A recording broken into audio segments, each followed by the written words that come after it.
Prezados irmãos e irmãs, louvado seja nosso Senhor Jesus Cristo. Para sempre seja louvado nossa Mãe Maria Santíssima. Prosseguindo o raciocínio na carta aos Gálatas, São Paulo diz que as nações são justificadas pela fé. E os que creem é que são verdadeiros filhos de Abraão. Abraão creu, crendo foi justificado. O justo vive da fé, está escrito no profeta Abacuque. Portanto, nós nos tornamos justos porque cremos no poder da cruz de Cristo, do seu sacrifício redentor, da sua morte e ressurreição, e por causa da fé nós fomos batizados. O batismo fez com que nós nos incorporássemos a Cristo, deixando o homem velho. Portanto, nós cremos pela fé que veio da pregação dos apóstolos. A fé nos conduziu ao batismo e aos demais sacramentos. Os Gálatas, porém, queriam ser salvos não pela fé, mas pela prática da lei, em particular, pela circuncisão. Mas São Paulo diz que os que põem sua confiança na lei estão ameaçados de maldição, porque está escrito: maldito quem não cumprir tudo que está escrito no livro da lei. A lei é luz, mas não é graça. Oferece o caminho, aponta, mas não empurra. A lei nos veio por Moisés. A graça e a verdade nos vieram por Jesus Cristo.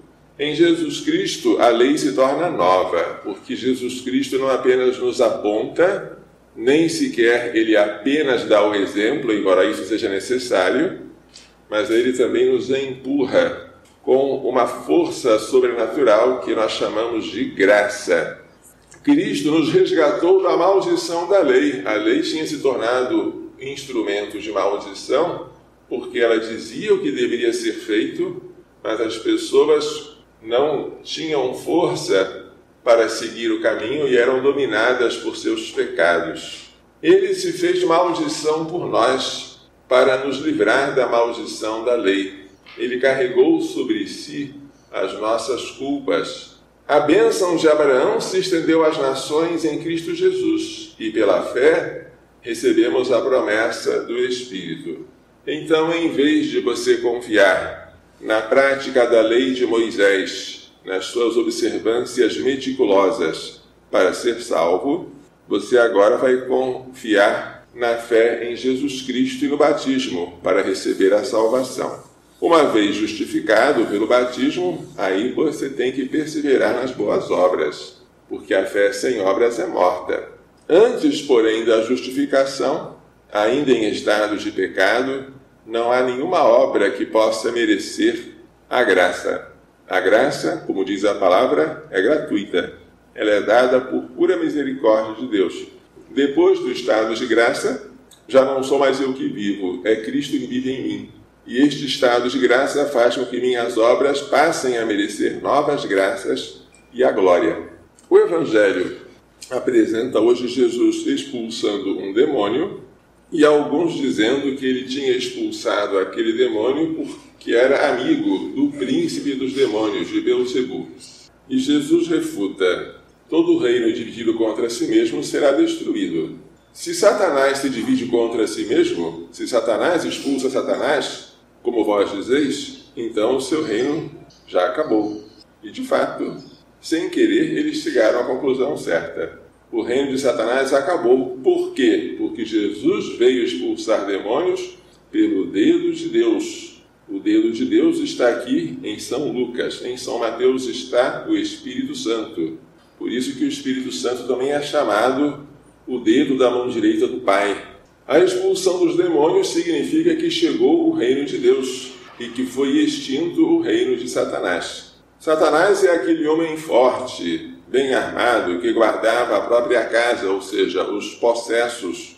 Mas chegou alguém mais forte que ele, Jesus, que venceu-o, arrancando-lhe a armadura em que confiava, e repartiu os seus despojos, o que faz um guerreiro depois da vitória.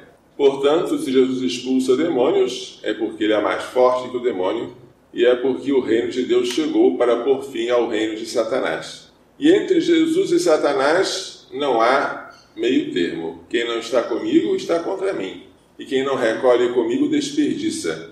Quando se renuncia a Satanás, esta renúncia tem que ser completa e vigilante, porque senão ele volta trazendo consigo 7 outros espíritos piores do que ele. Então temos que renunciar a Satanás, temos que acolher a Jesus e temos que estar vigilantes para que a nossa casa fique habitada por ele, por Jesus, para que o demônio não venha retornar e a recaída fique pior do que a doença. Esta é uma grande exortação à vigilância, que vale para todos nós. Que Maria Santíssima Virgem Prudentíssima, que sempre manteve a sua lâmpada acesa, nos faça entender e pôr em prática as lições desta liturgia.